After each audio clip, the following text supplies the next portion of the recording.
Shalom in the name of Yehoshua HaMashiach. Welcome to this video in which we're going to be looking at the attitude of Paul of Tarsus toward the Jerusalem brethren, and especially toward the apostles. Now, one thing that's clear from Paul's writings is that he received a lot of opposition from people who were keeping Torah, and these people looked to the Jerusalem brethren for their authority and for their guidance. And we find that in Paul's writings that he comes against that, and obviously he teaches a lot against keeping Torah, but he also elevates himself over and above the Jerusalem brethren and over and above the apostles. This is clearly seen in Galatians most obviously. First of all, in chapter 1 of Galatians, Paul goes to great lengths to say that he didn't get any of his authority from any men at all. And clearly he's talking about the brethren in Jerusalem. Apparently people from Jerusalem had come to Galatia and had had been teaching the brethren in Galatia that they, should be keeping Torah and to reject Paul's anti-Torah teaching. And so Paul, in his defense, trying to defend his reputation and trying to bring the Galatians back to his teaching, one of the first things that he does is to elevate himself over the apostles. In other words, to show that his authority is equal and if not greater than the authority of the apostles. So we see in chapter 1, he says, Shaul, an emissary, not from men, nor by a man, but by Yehoshua HaMashiach and the Mighty One, the Father. So right from the beginning, he's making the point. He's saying, look, my calling as an emissary or as an apostle, it does not come from men. It did not come through men. In other words, it didn't come from the Jerusalem brethren. Paul's understanding was that his calling was a special calling that came directly from heaven. So in verse 11 he says, I make known to you, brothers, that the good news announced by me is not according to man, for I did not receive it from man, nor was I taught it, but through a revelation of Yehoshua HaMashiach. The point he's trying to emphasize is that his revelation, his teaching, his good news is direct from heaven. The authority comes directly from heaven. It did not come. He wasn't even taught anything by men. And so in verse 15 and 16, he talks about how when he was converted, he didn't go and sort of sit at the feet of the apostles to learn from them. No, he says, I did not immediately consult with flesh and blood, neither did I go up to Jerusalem to those who were emissaries before me, but I went to Arabia and returned again to Damascus. See, the point is, now he makes it clear who he's talking about. He's talking about, when he talks about not from men, not by man, he's saying not from the Jerusalem brethren. Because he says here, I didn't go up to Jerusalem when I got converted. I went and got my special revelations in Arabia. So this is Paul's angle to defend himself, is that his authority comes directly from heaven, not from men. And then we see, when he talks about his visit to Jerusalem, he finally does go to Jerusalem, and look at what he says. He says, from those who were esteemed to be whatever, or if we look at another version, from those who seemed to be influential, he's talking about the apostles, he's talking about the Jerusalem brethren, as we're going to see. To those who seemed to be, who were esteemed, in other words, to those who had the reputation of being important, he says, what they were, it makes no difference to me. Because the Elohim, the Mighty One, shows no partiality. For those who were esteemed contributed nothing to me. Again, these people who seem to be important, and he's talking about the people like Kepha and Yochanan and Jacob, these people who had walked and talked with Yehoshua for all his life, in the case of Jacob, his brother.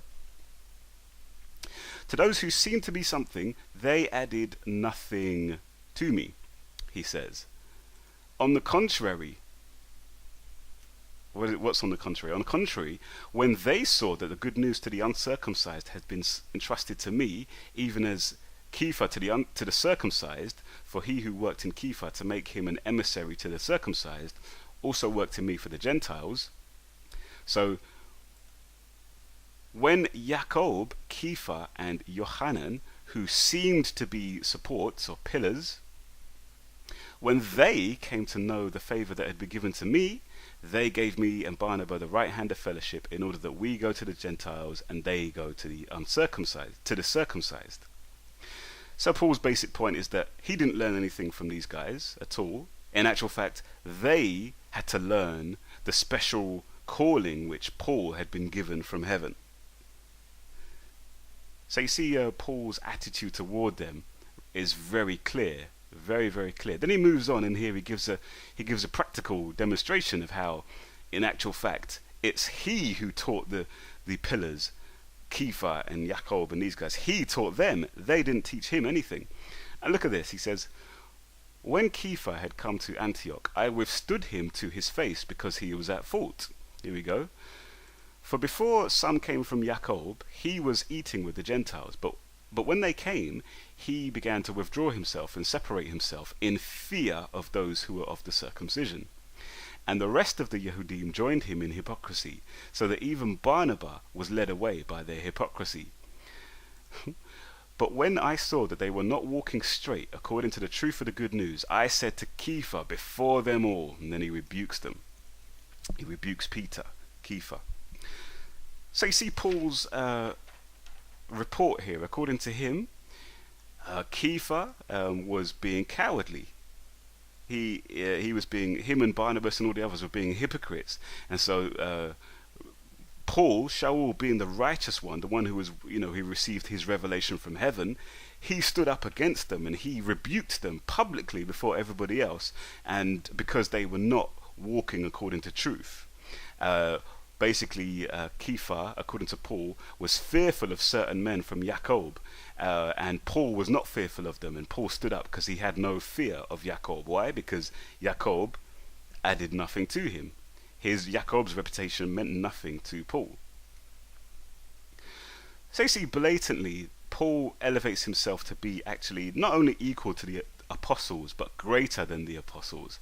And the point he's making in Galatians chapter 1 and 2 is that he's trying to teach the Galatians that in actual fact his authority is greater than that of the apostles.